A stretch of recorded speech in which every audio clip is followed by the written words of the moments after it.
보배롭고 존귀한 하나님의 자녀분들, 그리고 이 깊은 말씀의 샘으로 오신 믿음의 성도님들 환영합니다. 네, 진심으로 환영합니다. 오늘 성도님들과 함께 탐구할 이 말씀의 여정은 참으로 특별합니다. 맞아요. 정말 기대가 되는 시간이죠? 네, 이번 말씀 탐구의 미션은 바로 구약 성경의 미가서를 통해서 오직 주 예수님의 사랑과 은혜의 깊이와 넓이, 높이, 그리고 길이가 어떠함을 우리 삶 속에서 아주 깊이 깨닫는 것입니다. 아멘. 정말 중요한 미션이네요. 우리가 다룰 배경은 기원전 8세기입니다. 그 당시 북이스라엘은 아수르라는 거대한 제국의 위협 앞에서 멸망을 향해 곤두박질 치고 있었고요. 남유다 역시 국가적인 큰 위기에 처해 있던 아주 어둡고 혼란스러운 시대였죠. 네, 바로 이 절망의 시기에 여호와와 같은 이가 누구인가 라는 뜻을 가진 이름의 선지자 미가가 등장합니다.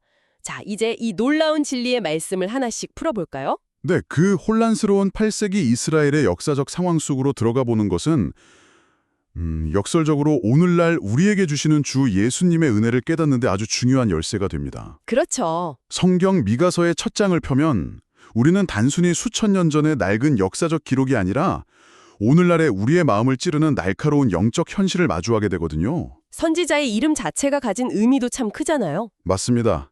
여호와와 같은 이가 누구인가라는 질문 자체가 사실 이 말씀 전체를 관통하는 핵심 메시지이기도 하죠. 네, 성도님 한번 상상해 보시겠어요? 겉으로는 성전에서 굉장히 화려한 예배가 드려지고 있었지만 속은 완전히 골마 있었죠. 그러니까요. 성경 미가서 1장부터 3장까지 기록된 말씀들을 보면 당시 이스라엘 지도층의 탐욕과 타락은 정말 상상을 초월했습니다. 네, 엄청났죠. 특히 상류층들이 권력을 이용해서 가난한 자들의 밭을 막 빼앗고 짓밟는 악행들이 아주 적나라하게 기록되어 있는데요. 여기서 우리가 절대 놓치지 말아야 할 것이 있습니다. 어떤 점일까요? 이것은 단순히 그 시대의 윤리적인 범죄나 사회적인 불평등만을 의미하는 게 아니라는 점입니다. 성경은 이것을 오므리의 길이라고 아주 명확하게 부릅니다. 아주 중요한 포인트를 짚어주셨네요. 그 오모리의 길이라는 표현의 무거운 의미를 이해하려면 이스라엘의 희년 제도를 먼저 알아야 하거든요. 네, 성도님들께서 이해하시기 쉽게 그 부분에 조금 풀어서 설명해 주실 수 있을까요? 물론입니다. 쉽게 말해서 하나님께서 이스라엘 백성들에게 주신 희년 제도는 50년마다 모든 경제적 불평등을 완전히 초기화시키는 놀라운 하나님의 은혜의 법이었습니다. 초기화시킨다는 게 참 놀랍죠. 네, 어떤 사람이 가난해져서 어쩔 수 없이 땅을 팔았더라도 희년이 딱 되면 그 땅을 조건 없이 무조건 돌려받게 됩니다. 아하, 즉, 대대로 가난이 대물림되는 것을 막고 생존의 기본권을 보장하는 일종의 신성한 안전망이었죠. 그런데 당시 이스라엘 엘리트층이 네, 맞습니다. 당시 이스라엘의 엘리트층은 이 하나님의 법을 완전히 찢어버렸습니다. 수단과 방법을 가리지 않고 약자의 땅을 영구히 빼앗아서 자신의 부를 축적하는 끔찍한 타락의 길, 그것이 바로 오므리의 길이었습니다. 세상의 이익을 위해서 하나님의 거룩한 법을 철저히 무시해버린 거군요. 여기서 정말 매력적인 부분은 미가 선지자가 선포하는 하나님의 심판이 단순히 너희가 도덕적으로 나쁜 짓을 했다라는 사회고발 차원에 머물지 않는다는 점입니다. 아, 더 깊은 본질이 있군요. 네, 하나님과 이스라엘 사이의 본질적인 언약관계 파괴라는 핵심 문제를 정확히 찌르고 있습니다. 언약 관계 파기. 이스라엘 백성은 전적인 하나님의 은혜로 이집트에서 구원받은 언약 백성이잖아요. 그런데 그들 스스로가 약자를 무참히 짓밟음으로써 그 거룩한 언약 자체를 짓밟아버린 것이죠. 아, 그래서 1장에서 선포된 예루살렘과 성전 파괴 예언이 그렇게 처절하게 다가오는 거군요. 단순히 눈에 보이는 건물이 무너지는 수준의 문제가 아니라 그들의 끝없는 탐욕으로 인해서 거룩한 언약 공동체 자체가 완전히 해체되는 뼈아픈 결과를 의미하는 것이니까요. 성경 미가서 3장에 이르면 상황은 정말 더 절망적입니다.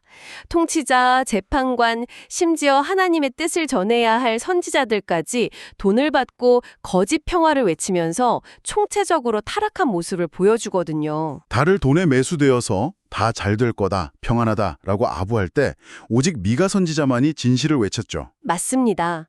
성경 미가서 3장 8절 말씀을 보면 미가 선지자가 오직 성령의 권능에 강력하게 사로잡혀서 그들의 죄악을 꾸짖는 장면이 나옵니다. 아주 통쾌하면서도 두려운 장면이죠. 그리고는 정말 충격적인 심판을 선포합니다. 예루살렘이 밭같이 갈리고 성전의 산이 수풀의 높은 곳과 같이 될 것이다. 와, 밭같이 갈린다. 이스라엘 백성들에게 예루살렘 성전은 하나님의 임재를 상징하는 절대로 무너지지 않을 철옹성 같은 곳이었잖아요. 영원할 거라고 믿었죠. 그런데 그 거룩한 터가 농부의 밭처럼 무참히 갈아엎어질 것이라는 선고를 딱 들었을 때 그들이 느꼈을 충격과 두려움은 정말 이루 말할 수 없었을 겁니다. 모든 것이 끝난 것 같은 완벽한 절망이죠. 하지만 성도님, 바로 그 짙은 절망의 잿더미 한가운데서 하나님의 은혜가 찬란하게 빛나기 시작합니다. 할렐루야. 성경 미가서 2장 12절부터 13절 말씀을 보면 전혀 예상치 못한 아주 놀라운 반전이 등장하는데요. 어떤 반전인가요? 모든 것이 와르르 무너져 내리는 그 심판의 한복판에 하나님께서 친히 목자로 등장하십니다. 아, 심판관이 아니라 선한 목자시군요. 그렇습니다. 무자비한 이리떼 같은 부패한 지도자들 때문에 뿔뿔이 흩어지고 찢기고 상처 입은 양떼를 선한 목자 되신 하나님께서 다시 모으십니다. 다시 모으신다. 여기서 성경의 아주 중요한 뼈대인 남은 자 사상이 본격적으로 시작됩니다. 인간은 전적으로 부패해서 하나님의 언약을 철저히 파기했지만 하나님은 자기 백성을 절대로 포기하지 않으십니다. 아멘. 변함없고 끝이 없는 하나님의 언약적 신실함, 즉 헤세드의 사랑이 인간의 그 어떤 더러운 부패도 다 덮고도 남는다는 것을 이 남은 자의 소망을 통해 생생하게 보여주시는 것입니다. 정말 흥미로워지는 부분은 바로 여기입니다. 그 어두운 심판의 터널을 딱 지나서 미가서 4장에 묘사된 끝날의 환상을 보면 차원이 다른 완전히 새로운 소망이 시작되거든요. 맞아요. 시야가 확 넓어지죠. 여호와의 전의 산이 모든 산 꼭대기에 굳게 서고 세상 모든 열방이 그리로 몰려드는 엄청난 장관이 펼쳐집니다. 특히 무리가 그 칼을 쳐서 보습을 만들고 창을 쳐서 낫을 만들 것이며 라는 말씀이 정말 압권입니다. 무기를 녹여서 농기구를 만든다. 이 놀라운 평화의 묘사 정말 가슴 벅차지 않습니까? 엄청난 이미지죠. 이것은 인간의 군사력이나 세상의 얄팍한 정치 권력이 만들어내는 그런 일시적인 평화가 아닙니다. 세상이 줄 수 없는 평화죠. 오직 창조주이신 하나님의 주권적인 통치가 온전히 임할 때 비로소 이 땅에 진정한 샬롬, 온전한 평화와 구원이 회복된다는 것을 보여주는 참으로 위대한 환상입니다. 그리고 이어지는 미가서 5장은 감히 구약 성경이 보여주는 구속사의 백미라고 부르고 싶습니다. 저도 전적으로 동의합니다. 믿음의 성도님들께 이 감동적인 말씀을 한 글자도 빠짐없이 아주 정확히 나누고 싶은데요. 성경 미가서 5장 2절 말씀입니다. 네, 베들레헴 에브라다야, 너는 유다 족속 중에 작을지라도 이스라엘을 다스릴 자가 내게서 내게로 나올 것이라. 그의 근본은 상고에 영원에 있느니라. 아멘. 세상의 눈에는 지도에서도 찾기 힘들 만큼 가장 보잘것없어 보이는 작은 동네 베들레헴 에브라다에서 이스라엘을 진정으로 다스릴 위대한 통치자가 나오실 것이며 그분의 기원은 영원 전부터라는 이 가슴 벅찬 선포. 성도님, 정말 소름이 돋을 정도 아닙니까? 이것을 구속사라는 더 큰 그림과 연결해 본다면 우리는 정말 놀라운 진리를 다시 한번 발견하게 됩니다. 이 예언이 주어지고 무려 700년이 넘는 긴 시간이 흐른 뒤에 700년 뒤에요? 신약성경 마태복음 2장 6절은 바로 이 미가서 5장 2절의 말씀을 정확히 인용합니다. 다름 아닌 다윗 언약의 온전한 성취로서 베들레헴의 작고 초라한 구유에 가장 낮고 겸손한 모습으로 탄생하신 분, 바로 주 예수 그리스도께서 구약에서부터 약속된 그 영원한 통치자이심을 명확히 증명하는 것입니다. 영원하신 창조주께서 그 크신 분이 그 작은 마을로 오셨다는 거군요. 맞습니다. 믿음의 성도님들께서 이 말씀을 깊이 묵상하실 때 만왕의 왕이신 주 예수님의 그 높고 위대하심을 찬양하는 동시에 그 위대하신 분이 나를 살리시려고 그 냄새나는 베들레헴 구유까지 한없이 낮아주셨다는 그 은혜의 십자가, 그 끝없는 깊이를 마주하시게 되는 지점입니다. 와, 그 말씀을 들으니까 가슴이 정말 뭉클해집니다. 베들레헴에 오신 주 예수님께서 바로 그 약속의 온전한 성취이시군요. 게다가 이어서 나오는 말씀은 우리에게 더 깊은 영적 안도감을 줍니다. 네, 바로 성경 미가서 5장 5절 말씀이죠. 이 구절은 장차 오실 주 예수님이 우리에게 어떤 분이신지를 아주 선명하게 보여줍니다. 어떤 분이신가요? 그분은 그저 멀리서 명령만 내리는 차가운 왕이 아니라 자기 양떼를 친히 먹이시고 돌보시는 따뜻한 선한 목자이십니다. 그리고 무엇보다 주 예수님, 그분 자체가 우리의 평강이 되신다고 강력하게 선언합니다. 주 예수님 자체가 우리의 평강이시다. 그렇습니다. 우리는 매일 뉴스를 보면서 혼란과 두려움으로 가득한 세상을 살아가잖아요. 매일매일이 전쟁 같죠? 하지만 믿음의 성도님들이 이 요동치는 세상 속에서 누릴 수 있는 유일하고도 완전한 평강은 세상의 조건이나 내 통장 잔고에 있는 것이 절대 아닙니다. 절대 아니죠. 오직 선한 목자 되신 주 예수님 품 안에만 있음을 이 진리의 말씀이 온전히 증명하고 있는 것입니다. 선한 목자이시며 우리의 완벽한 평강이신 주 예수님. 아, 그 이름만 묵상해도 영혼의 위로가 가득 채워지는 듯합니다. 자, 이제 이 벅찬 감동을 안고 미가서 6장으로 들어가 볼 텐데요.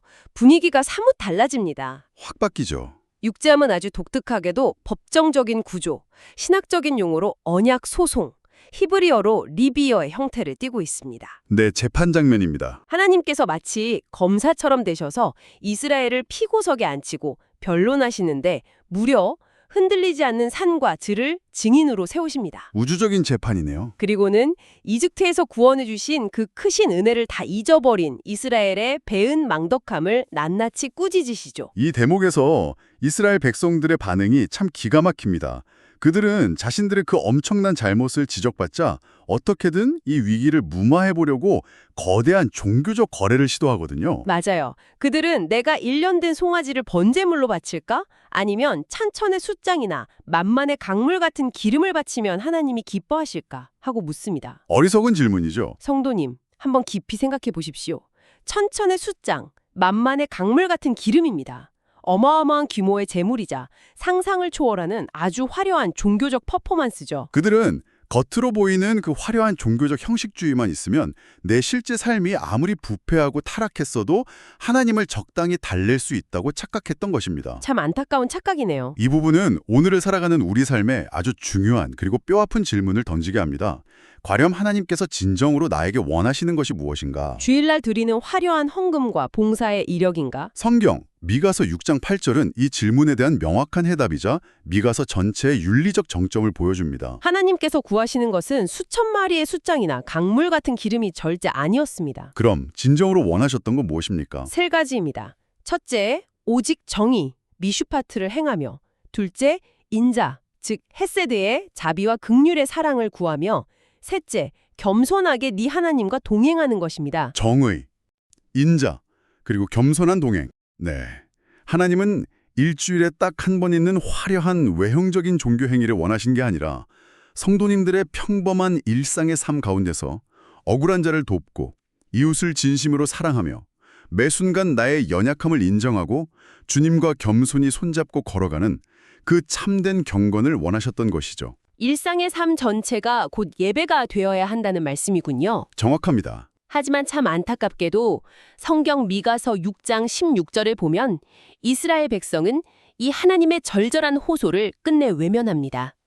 그들은 여전히 탐욕스러운 오므리의 율례와 아합집의 예법을 아주 철저히 따르고 있었거든요. 스스로 파멸의 길을 간 거죠. 결국 그들은 생명이신 하나님의 말씀을 버린 대가로 질병과 전쟁, 기근이라는 무서운 언약적 저주를 스스로 자초하고 맙니다.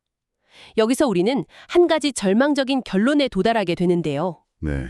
타락한 인간의 힘과 의지로는 결코 미가서 6장 8절이 요구하는 그 하나님의 거룩한 기준에 스스로는 도달할 수 없다는 철저한 절망 말입니다. 완벽하게 정확한 지적이십니다. 바로 이 인간의 뼈저린 절망과 한계 때문에 우리에게는 신약의 성취자이신 주 예수님이 절대적으로 반드시 필요합니다. 아멘. 신약 성경 마태복음 23장 23절 말씀을 명확히 연결해 보겠습니다. 주 예수님께서 당시 종교 지도자였던 바리새인들을 향해 이렇게 아주 매섭게 책망하십니다. 화 있을진저 외식하는 서기관들과 바리새인들이여, 너희가 박하와 회향과 근체의 11조는 들이되 율법에 더 중한 바 정의와 긍휼과 믿음은 버렸도다. 아, 구약의 이스라엘 백성들과 똑같은 모습이네요. 그렇습니다. 바리새인들은 텃밭에서 나는 아주 작은 채소의 11조까지 철저하게 계산해서 드리는 종교적 열심은 있었지만 겉보기엔 대단해 보였겠죠. 정작 이웃을 향한 참된 정의와 긍휼은 차갑게 잃어버렸던 율법주의자들이었습니다. 주 예수님께서는 이 말씀을 통해서 미가서 6장 8절의 참된 정신을 다시 일깨우셨습니다. 네. 그리고 더 나아가서 우리는 도저히 할 수 없었던 그 완전한 정의와 사랑을 예수님께서 친히 십자가에서 자신의 몸을 찢으심으로 단번에 완성하셨음을 웅변적으로 보여주는 것입니다. 구약 미가서의 그 짙은 절망이 신약의 주 예수님의 십자가를 통해서 이렇게 완벽한 은혜로 연결되다니 정말 말씀의 깊이에 전율이 느껴집니다. 말씀이 다 연결되어 있죠? 자, 이제 이 말씀 탐구의 여정을 미가서의 마지막 장인 7장으로 이어가 보겠습니다. 성도님, 성경 미가서 7장 1절부터 6절까지의 말씀을 읽어보면 정말 숨이 턱 막힙니다. 네, 아주 처참하죠. 신뢰가 완전히 바닥에 떨어진 끔찍한 시대상을 묘사하고 있는데요. 이웃을 믿지 못하고 심지어 한 지붕 아래 사는 가족조차 원수가 되는 극단의 불신 시대. 사회 전체가 온통 찔레와 가시밭같이 변해버린 아주 삭막한 모습이 그려져 있습니다. 이 절망적인 불신의 시대에 대한 묘사 역시 놀랍게도 주 예수님의 가르침에서 정확히 메아리칩니다. 신약 성경이요? 네, 신약 성경 마태복음 10장 35절부터 36절 말씀을 보면 예수님께서 복음으로 인해 일어날 치열한 영적 전쟁과 가족 간의 갈등을 미리 명확하게 예고하십니다. 사람의 원수가 자기 집안 식구리라 라고 하셨죠? 참 마음 아픈 말씀인데요. 이것은 우리가 세상의 타락한 가치관과 복음의 순수한 진리가 정면으로 충돌할 때 필연적으로 겪게 되는 고난을 말씀하신 것입니다. 세상과 타협하지 않으면 가장 가까운 가족에게조차 오해를 받을 수 있다는 거군요. 맞습니다. 가장 가까운 사람들에게조차 배척당하는 그 뼈저린 고립 속에서도 타협하지 않고 오직 주 예수님만을 진심으로 사랑하며 끝까지 십자가의 좁은 길을 따르는 자만이 진정한 남은 자가 될 것임을 가르쳐 주시는 아주 깊고 무거운 교훈입니다. 그렇다면 이 모든 말씀이 이 수천 년 전의 메시지가 우리 매일의 삶에 어떤 의미가 있을까요? 오늘을 살아가는 믿음의 성도님들께서 아침에 눈을 뜨고 직장에 가고 가정을 돌보실 때 이 말씀을 어떻게 생생하게 적용할 수 있을지 세 가지 핵심으로 정리해보면 좋을 것 같습니다. 네, 아주 좋습니다. 첫 번째 핵심 적용은 바로 시선의 전환입니다. 성도님, 지금 처한 현실이 아무리 찔레가시밭 같고 굳게 믿었던 사람에게 발등을 찍히는 캄캄한 상황일지라도 하나님의 자녀는 결코 환경을 보며 한탄하고 주저앉는 자가 아닙니다. 절대 아니죠. 성경 미가서 7장 7절에서 미가는 그 깊은 절망의 구덩이 속에서 오직 나는 여호와를 우러러보며 라고 위대한 신앙의 고백을 선포합니다. 오직 나는 여호와를 우러러보며 나를 실망시키는 사람의 시선, 억울한 세상의 평가를 과감히 버리십시오. 그리고 시선을 위로 들어서 나를 구원하시는 하나님만을 바라보아야 합니다. 아멘. 오직 나는 여호와를 우러러보며 네, 신약성경 히브리서 12장 2절 말씀처럼 믿음의 주요 또 온전하게 하시는 이인 예수를 바라보자는 이 강력한 결단이 매일 아침 성도님들의 삶 속에 온전한 능력으로 선포되어야 합니다. 예수를 바라보자. 이 말씀이 우리 삶에 흔들리는 0점 조준을 아주 완벽하게 잡아주네요. 그렇다면 두 번째 핵심 적용은 무엇일까요? 네, 바로 일요일의 형식적인 종교 생활을 훌쩍 넘어서 월요일부터 토요일까지의 거친 일상 속에서 공의와 사랑을 실천하는 것입니다. 성경 아모스 5장 24절 말씀은 이렇게 분명히 기록하고 있습니다. 오직 정의를 하수같이 공의를 마르지 않는 시내같이 흐르게 할지어다. 정의와 공의의 물결이죠. 하나님은 겉만 화려한 예배보다 우리의 땀 흘리는 직장과 사업터와 가정 속에서 거짓을 버리고 정직하게 행하는 것을 훨씬 기뻐하십니다. 삶의 현장에서 가짜 저울추로 상징되는 세상의 부당한 이익과 편법을 단호히 끊어내야 한다는 뜻이죠. 그렇습니다. 그리고 우리 주변의 연약한 자들, 소외된 자들에게 작은 긍휼과 따뜻한 손길을 묵묵히 베풀며 주 예수님과 매 순간 겸손히 동행하는 삶, 그것이 진짜 성도의 살아있는 삶임을 잊지 말아야 합니다. 아멘. 자, 이제 세 번째 적용 포인트인데요. 아마도 지금 많이 지쳐 계신 성도님들께 아주 큰 위로와 강력한 용기를 줄 것입니다. 너무 기대되네요. 바로 다시 일어남의 확신입니다. 성경 미가서 7장 8절부터 13절 말씀을 깊이 묵상해 보십시오. 우리가 믿음으로 올바로 살려고 발버둥치지만 때로는 유혹에 심하게 넘어지기도 하고 과거의 뼈아픈 실수로 인해서 사탄의 참소와 조롱을 받을 때가 있습니다. 마음이 무너져 내릴 때죠. 잠시 깊은 어둠 속에 던져진 것 같은 고통을 겪기도 하죠. 너 같은 게 무슨 성도야? 하는 사탄의 잔인한 조롱 속에요. 그럴 때 정말 모든 걸 포기하고 무너지기 쉽죠. 하지만 성도는 하나님의 강한 오른손에 꽉 붙들린 사람들입니다. 구약 성경 잠언 24장 16절에 대저 의인은 7번 넘어질지라도 다시 일어나려니와 라는 하나님의 분명하고도 절대 파기할 수 없는 굳건한 약속이 있습니다. 7번 넘어질지라도 다시 일어난다? 혹시라도 지금 실패의 자리, 깊은 절망 가운데 엎드려져서 눈물 흘리고 계신 성도님들이 계신다면 결코 포기하지 마십시오. 나를 십자가 보혈로 일으켜 세우시는 주 예수님의 십자가 이름의 능력을 온전히 의지하여 나를 조롱하는 대적들을 향해 담대히 다시 일어날 용기를 선포하시기 바랍니다. 대저 의인은 7번 넘어질지라도 다시 일어난다. 주 예수님의 권능의 이름으로 다시 당당히 일어서는 성도님들의 영광스러운 모습이 눈에 확 그려져서 가슴이 막 뜁니다. 저도 그렇습니다. 이제 이 깊고 은혜로운 미가서 말씀 탐구에 대단원을 내릴 시간입니다. 미가서의 결론부인 성경 미가서 7장 14절에서 20절 말씀을 보면 정말이지 폭포수같이 쏟아지는 하나님의 압도적인 은혜에 완전히 엎드리게 됩니다. 은혜의 절정이죠. 선한 목자이신 주님께서 우리의 모든 대적들을 완전히 굴복시키십니다. 그리고 무엇보다 우리를 불쌍히 여기사 우리가 지은 그 모든 추악한 죄악을 발로 밟아 뭉개십니다. 성경 미가서 7장 19절은 우리의 그 모든 죄를 영원히 떠오르지 못할 깊은 바다에 던져버리신다고 강력하게 선포하고 있습니다. 이 깊은 바다에 던져진 죄의 말씀이야말로 참으로 엄숙하고도 우리 영혼을 깊이 울리는 구속사의 최고 절정입니다. 성도님, 신약 성경 히브리서 8장 12절을 보십시오. 네? 내가 그들의 불의를 긍휼히 여기고 그들의 죄를 다시 기억하지 아니하리라 라고 굳게 약속하십니다. 미가 선지자가 환상 속에서 보았던 그 죄를 영원히 덮는 깊은 바다는 다름 아닌 골고다 언덕 십자가 위에서 흘리신 주 예수 그리스도의 붉은 보혈의 바다입니다. 보혈의 바다. 그 측량할 수조차 없는 보혈의 은혜로 말미암아 하나님께서는 주 예수님을 믿는 자의 모든 죄를 완전히 사하시고 심지어 2번 다시 기억조차 하지 않으시는 완전하고도 영원한 사죄를 베풀어 주셨습니다. 우리의 그 무거운 죄가 그 보혈의 바다 깊은 곳에 영원히 수장되었군요.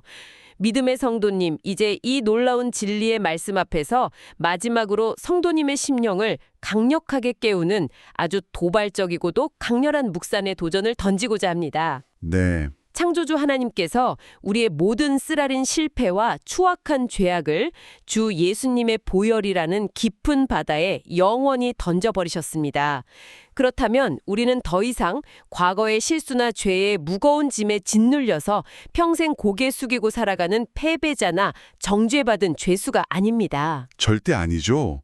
완전히 자유한 자들입니다. 우리는 만왕의 왕이신 주 예수 그리스도의 거룩하고 강력한 정의의 군사로 완전히 새롭게 부름받은 자들입니다. 깊이 동감합니다.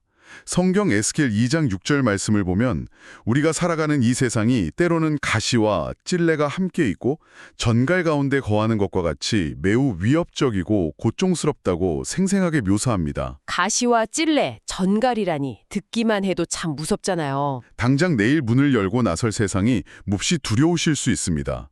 하지만 성도님, 두려워할 필요가 전혀 없습니다. 왜 그렇습니까? 왜냐하면 사망 권세를 이기신 우리의 선한 목자 되신 주 예수님께서 권능의 지팡이와 막대기로 우리보다 항상 앞서 걸어가시며 모든 장애물을 부수고 우리를 가장 안전하게 인도하고 계시기 때문입니다. 아멘. 오늘 밤 그리고 내일 아침 방문을 나설 때 나는 죄에 끌려다니는 노예가 아니라 세상을 넉넉히 이기는 주 예수님의 강력한 군대라는 이 담대한 시각으로 세상과 당당히 맞서시길 바랍니다. 오늘 이 미가서의 깊은 말씀의 우물에서 길어올린 시원한 생명수들이 믿음의 성도님의 심령 속에서 뜨거운 성령의 불꽃으로 타오르기를 소망합니다. 진심으로 기도합니다. 미가 선지자의 마지막 벅찬 찬양이었죠. 주와 같은 신이 어디 있으리이까. 주와 같은 신이 어디 있으리이까. 이 위대한 고백이 저와 전문가님 그리고 믿음의 성도님의 평생의 찬양이 되기를 간절히 바랍니다. 이 생명의 말씀을 듣고 마음에 깊이 새기신 보배롭고 존귀한 하나님의 자녀분들이 십자가 보혈의 능력으로 모든 죄의 사슬을 끊고 세상을 정복하는 강력한 하나님의 군사로 당당히 일어서시기를 진심으로 축복합니다. 평안하십시오. 평안하십시오.